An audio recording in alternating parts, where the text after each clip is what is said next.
Hey there, folks. How are you? It's good to see you. This is Papa's Model Workshop. I'm Papa, and this is my workshop. It's a warm, sticky day outside. It's August of 2024 as I'm recording this. It's nice and cool down here. And my original plan was to get started on this 1970 Plymouth Cuda. This is a Revel kit in 1/25th scale, and there you go, 1/25th scale. But my compressor went down, so I don't have a compressor. I might be able to prime it though. I can use a rattle can for that. But this was my original plan. Actually, the original plan was to work on this. Okay, there's a couple of original plans that kind of got sent awry, and I actually got this kit at the NNL East this past April. Actually, my wife got me this kit, and one of the very few TV shows, because I don't watch TV really very much. One of the very few TV shows that I do watch is a show called Highway Through Hell. And it has a sister show called Heavy Rescue 401. And it's a show all about heavy rescue with tow trucks and recovery vehicles and so forth, of great big heavy-duty rigs and so forth on the side of the road. Actually, Highway Through Hell is up in the mountains of British Columbia. So anyway, that's about the only show that I watch. But, you know, that's the reason I got that Peterbilt wrecker. But I got sidetracked from that.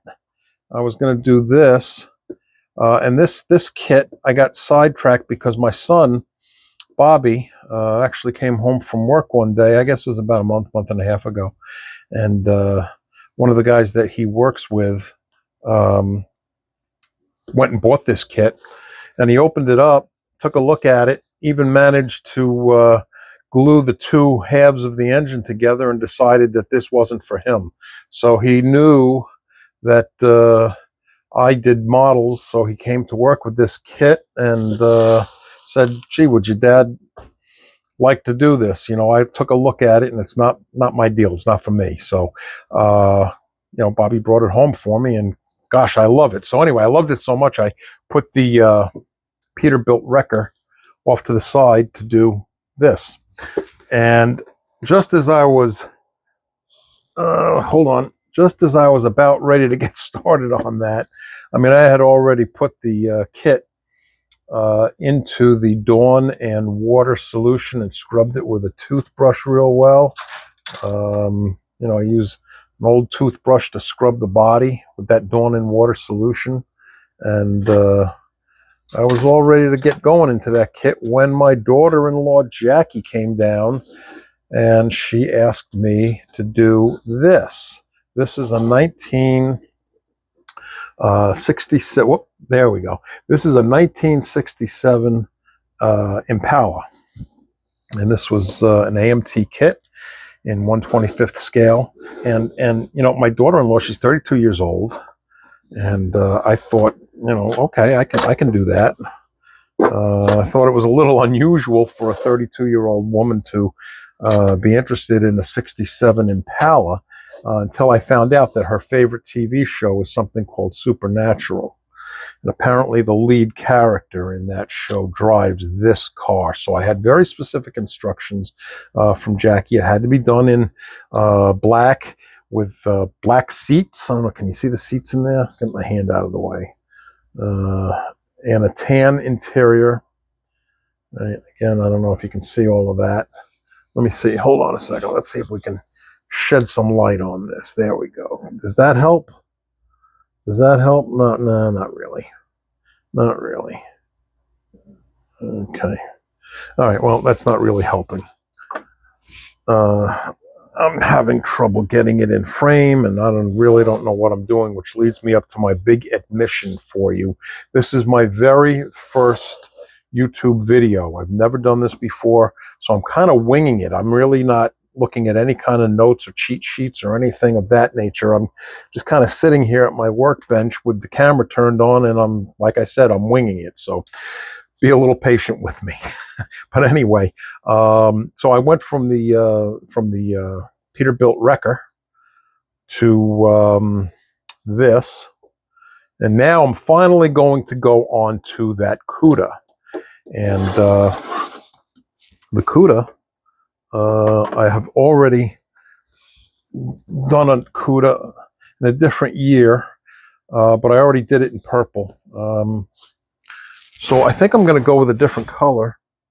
I think I'm going to go with this pearlized lime green color. This is a Createx color. I got a bunch of firsts going on here. I've never used Createx before. My understanding is Createx is a little bit... why does this keep cutting out?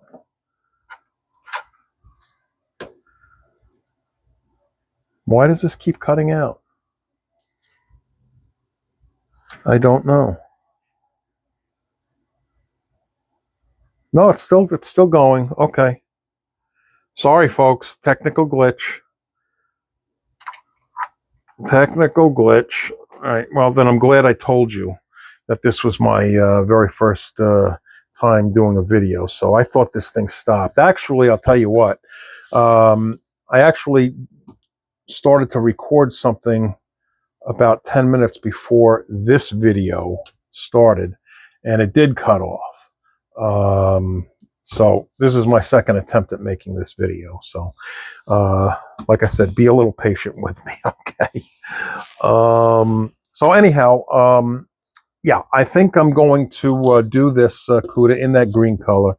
And I was really hopeful of painting it today, but my compressor went down. So I don't have a compressor. So I don't want, I could use a rattle can, but I really do want to try to get this color onto that kit. And the new compressor is not going to be here until Tuesday. This is a Sunday.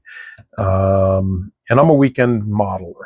I own a small business, so I only get down here on the weekends. So it'll come in on Tuesday, maybe Wednesday. So I probably won't get to paint this again until next weekend. So if I can be just a little bit more patient, I will be able to do this CUDA in the color that I want to do it in. So I think I will at least get around to trying to prime it. And the primer that I'm going to use is going to be a rattle can. Okay, are we still... Now it just blanked out. Am I still going here? Hang on, gang. Yeah, okay. I don't know why this camera keeps doing that. All right, well, hang on. Let me show you the primer.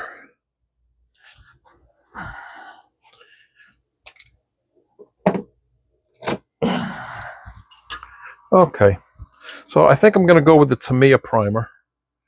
Okay, and Tamiya makes a really good primer if you're going to use a rattle can. So I think that's the way I'm going to go. And like I said, I will have to wait until next weekend to do the Createx green color, lime green color. So I'll tell you what, I'll go over to the spray booth, and as I said, this has already been washed in the Dawn water, and I did sand it. So I'll meet you over at the paint booth, and we'll start to at least get the primer applied, okay? So hang on. Okay, I'm back, and I'm not at the spray booth. Okay, I guess I lied. No, actually, I changed my mind after I started to head over to the paint booth, and I decided, you know what, let me show you this body and some of the parts and so forth inside the box. And let's see if I can get this out of here. Hang on.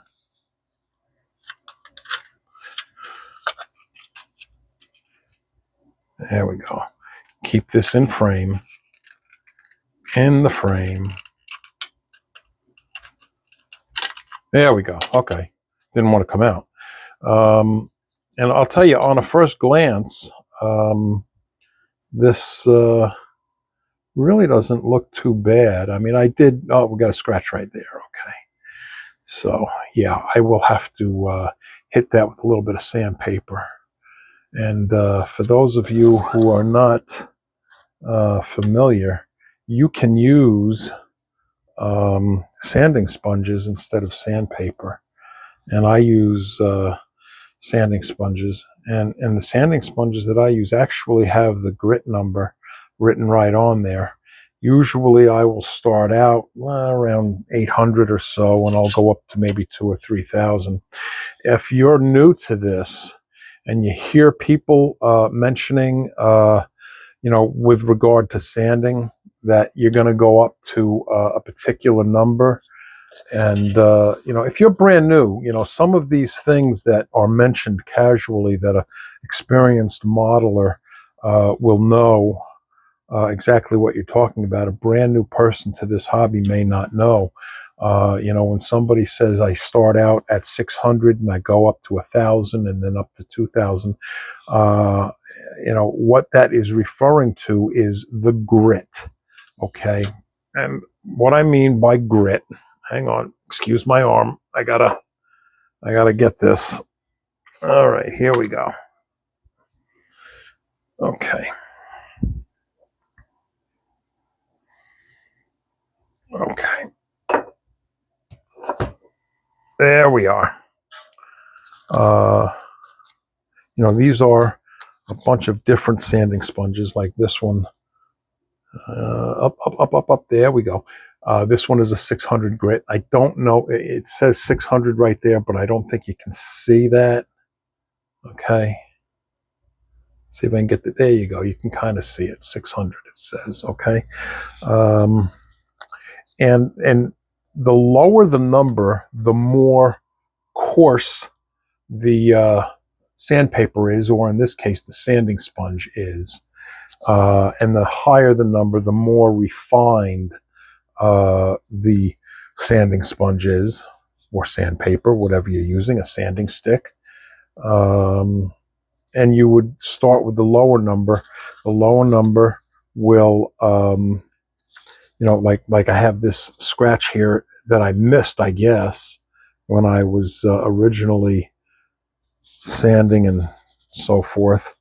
And, I'm going to kind of go over that a little bit more, try to get that scratch out of there.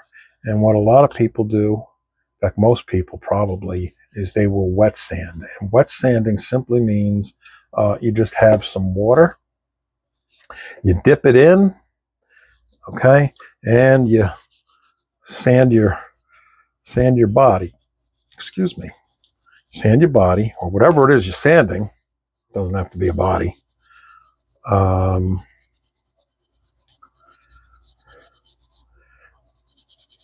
right, and then you go up in your grit number. All right, and as you go up with that more refined grit, it refines the surface and it makes it smooth. The smoother you can get your surface before priming and ultimately, before painting, the nicer the paint will go down on your build. Okay. And one of the things that I also use, let me see if I can reach it. Hang on. Don't run away. Don't run away. Okay. I will use a microfiber cloth, or in this case, this is a chamois cloth, and it'll kind of go over those wet areas. And oops, I'm off camera again. Okay. There we go. Okay, now you can see. This is a chamois cloth. And, you want everything to be real dry. Now, a lot of times what I will do is I will put my parts into a dehydrator. And if you're brand new to this, a dehydrator is, it's a food dehydrator made for drying out fruits and I guess vegetables, but it's made for food. And, it's a common practice to use a food dehydrator in model building, because it will help to dry your paints and so forth.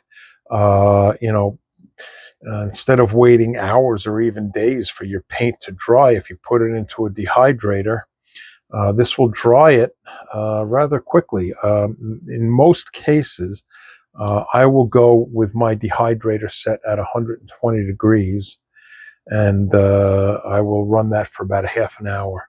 Now, if you're doing lacquers, okay, here's, let me see.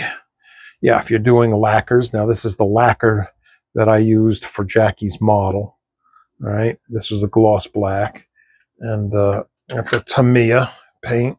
Or if you're going with acrylic, this is a Vallejo.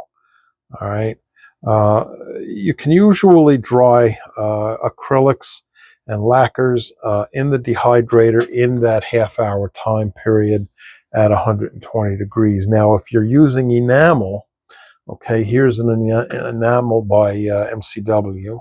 Oh, there we go, MCW. All right, MCW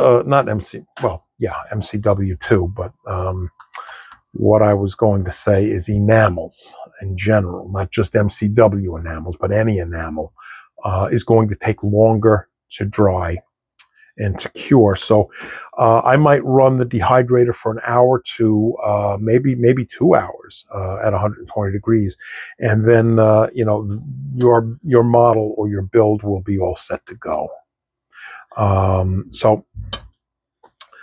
That's just a little word about drying times and so forth. If you're brand new to this, I wouldn't suggest that you run right out and get a dehydrator, or even an airbrush or a compressor for that matter. If you're brand new, my personal opinion, okay, is to first see if you really like this hobby. Now, I already mentioned I got this Cuda from a gentleman who went out and bought it, took a look at it, and decided, gee, this isn't for me.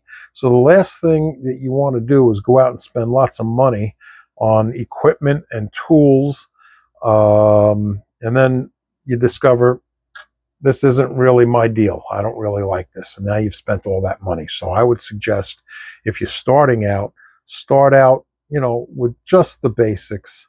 And you can get started without spending a whole lot of money.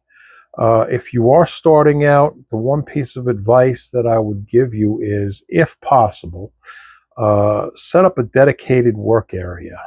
Now, this is my spot. I'm lucky enough to have a basement where I can set up a permanent workspace. And the reason I suggest that is because, if you have to, drag everything out of the closet or something like that and set up on a table somewhere and lay out newspaper or plastic on the table to, get going on your model for that day, that's the very first thing you're going to think about. You're going to think about, gee, I got to drag all that stuff out. I got to lay it all out. I got to set it up. And then when I'm all done, I got to clean it all up. I've got to pack it all up again. And a lot of times you're just going to say, I'll let it go. Okay. But when you have a dedicated spot, I can come down here a lot of times if I just have 10 minutes to kill and tinker with something. So if it's possible, I would strongly suggest that. I realize some folks, you just don't have the space where you might live to do that. If you live in an apartment, maybe you live in a trailer or a mobile home or whatever the case may be, and you just don't have the ability to set up a dedicated spot, well, then, you work with what you've got. In that particular case, then I would suggest keeping everything in some kind of a storage container or something like that, where you know exactly where it is and everything is all together in one spot, and you can pull it out and quickly set it up, whether you're building on the kitchen table or the dining room table. Make it as easy as possible to get to your work area, and then you'll get to it more often. Okay, so anyway, that's enough of that. But I'll work on sanding that a little bit more. I don't want to sit here on camera with you watching me go back and forth with a sanding sponge. That's a little boring. Okay, so this looks like it's in a Ziploc bag. So I think the gentleman that bought this, yeah, this is what he took a look at and decided that this wasn't for him. And you know what? There's 3 tires here. I hope there's a 4th in there. There we go. 4th tire. Found it. 4th tire. 4 tires always helps. All right. So we got 4 tires. Okay. There we go. 4 tires. Yeah, we got a steering wheel and so forth. So, all right, let's put this back. And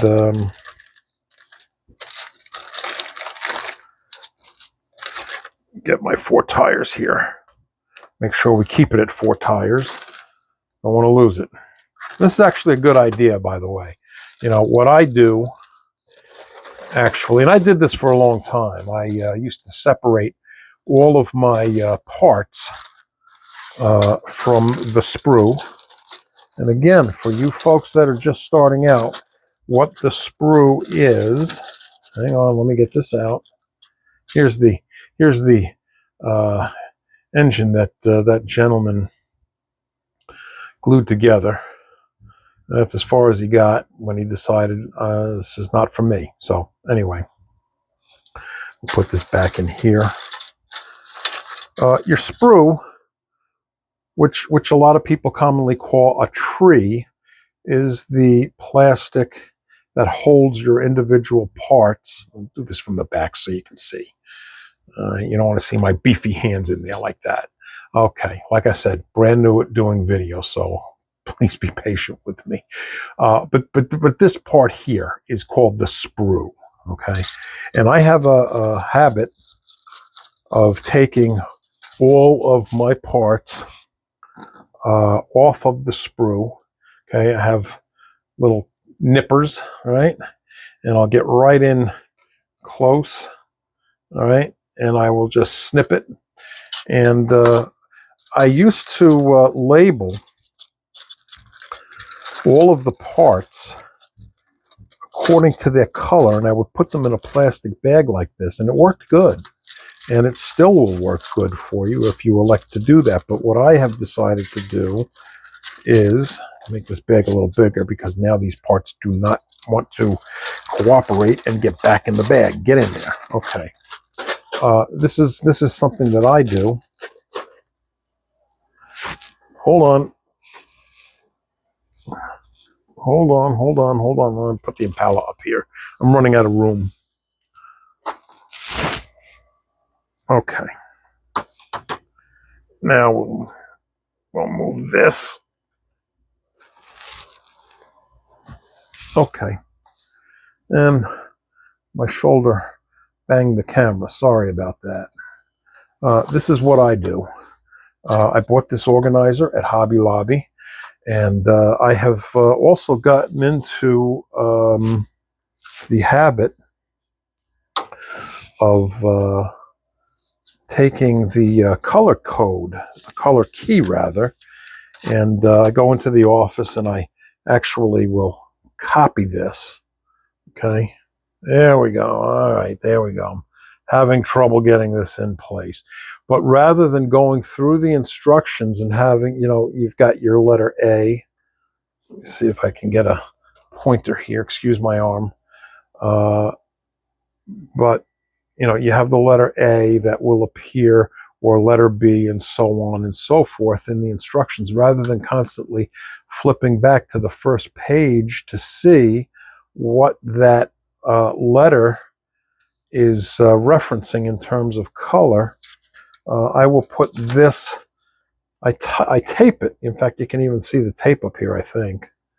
Yeah, there you go. All right, I will tape this right to my workbench so I can, just at a quick glance, look down and see what the letter is, you know, what it's corresponding to regarding color. And then I will do the same thing with this organizer. I will clip all of my parts off the sprue, okay, and There we go. Okay. And I will label each of these boxes with the correct color and letter. And then as I clip off everything from the sprue, they'll go into their individual holder. And this just makes things a little bit more organized. Now I finished up the Impala for Jackie, so everything is empty. But the colors, I haven't taken those off yet. And usually I'll separate the engine parts. So anyway, this works very well for me. Again, I got this at Hobby Lobby.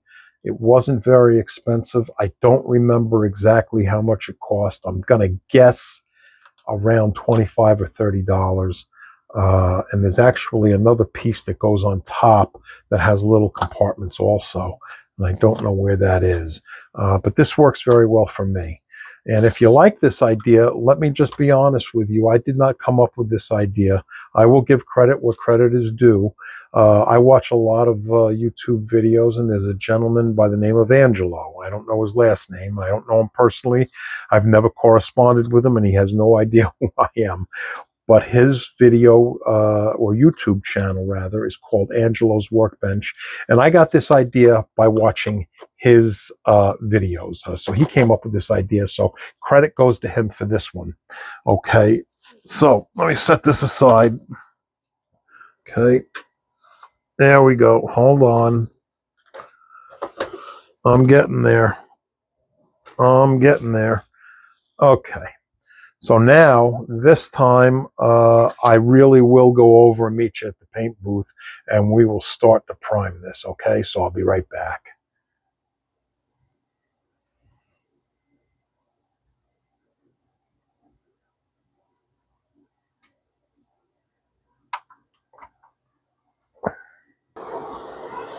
All right, we're back here at the spray booth now, and I finished my sanding. One thing I would suggest is making sure that any dust or hairs or anything that may be on your car body, or any parts for that matter, are cleared off or wiped off. Now, one of the things I use, this is a Tamiya anti-static brush. I got this on Amazon. Wasn't very expensive. I'm sorry, I don't recall how much I paid, but it wasn't very expensive. And I just go over my parts, or in this case the body, make sure that we don't have anything on here, dog's hairs or anything. And I've got 3 dogs, and quite often they're down here with me. Today they're not. I'm sure they'll be down here at some point. But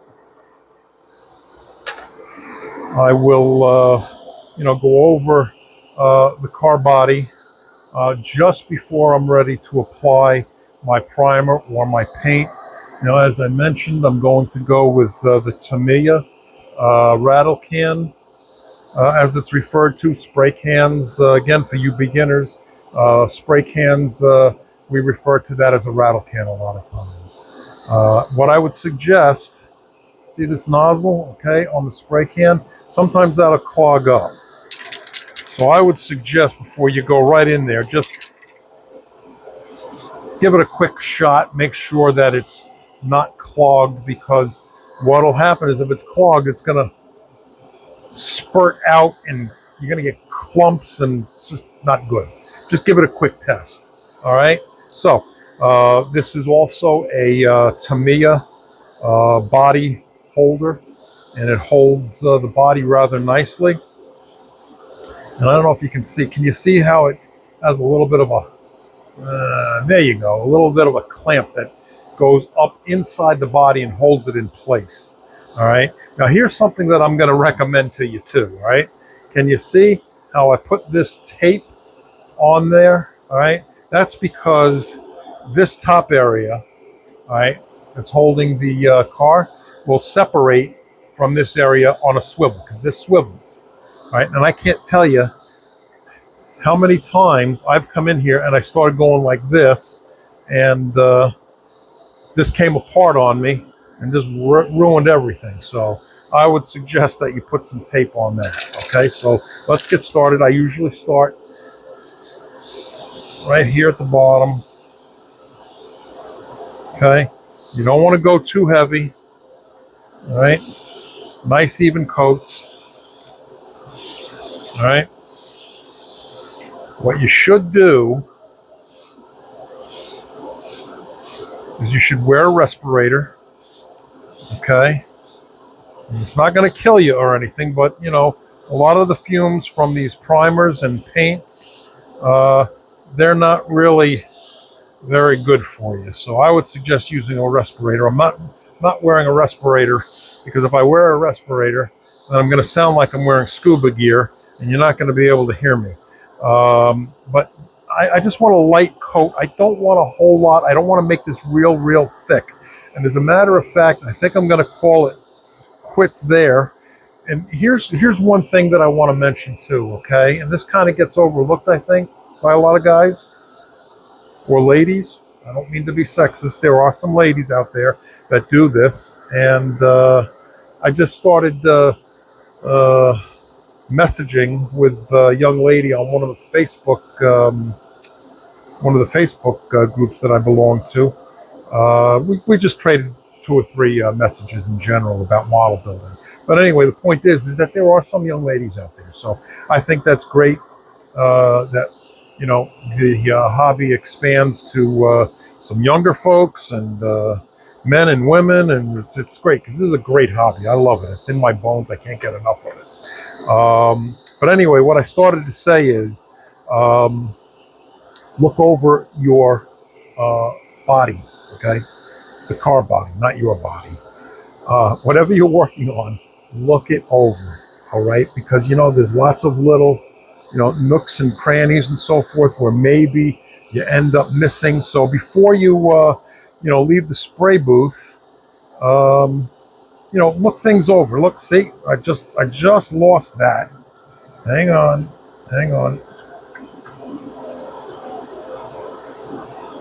Okay. Sometimes these things have a tendency to slip, so but anyway, look things over and make sure you got everything. Okay, I'm going to meet you back over at the paint station. I'm not going to bore you with priming every little part that's in that box. All right, so we'll pause this again and I'll see you back at the paint station.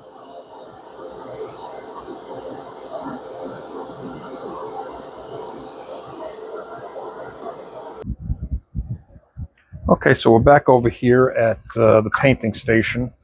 I call this the painting station. The paint booth where we just were, you know, a lot of people might say, well, isn't that the painting station? No, this is right next to the paint booth, and I call this the painting station simply because this is where I have all my paints over here. And let me see if I can move this up a little bit and show you. Okay, I've got my paints over here. All right. And, you know, I can prep everything right here for going over to the paint booth. So, and then I actually have a build area that's over across the room. So we will be over at the build area. I don't know, maybe the next video or the video after. We'll get there eventually. The other thing that you should do, I mentioned about wearing a respirator. You should also wear a glove. These are rubber latex gloves. Try that again, because, you know, otherwise you end up like that. Okay, and I got primer all on my hands, which is not a big deal. I'll clean it off, but still, if you've got the luxury of putting on gloves or painting barehanded and getting it all over you, it's probably better to wear the gloves. So anyway, I didn't wear my glove, and you know, I don't know, what can I tell you? So you know what, I'll tell you, for this first video, and if you're still there watching, I appreciate your patience with all of my errors and flubs and so forth. As I mentioned, this is my very first video, so it's filled with lots of mistakes. So if you're still there watching, I appreciate it, and we'll try to do better in the next video. But I'm going to wrap this up here because, again, I don't want to bore you with painting all the little parts with primer. It's a little redundant and nothing too exciting. And if I make the next video this upcoming weekend, I hope that I will have my compressor, and then I will be able to put on my color. Okay, and so I thank you for checking in and watching this video. I have a Facebook page that's called Papa's Model Workshop. If you want to leave a comment there, tell me how good or bad this was. And you can also, my understanding is that you can leave comments right here on the YouTube video. And there's a thumbs up, thumbs down. I don't know, I might get a bunch of thumbs down. But let me know that you were out there watching. So I know that I haven't sat here for the last, I don't know how long this has gone now, 30, 40 minutes, just talking to myself. So until the next time, thanks for tuning in, and we'll see you again.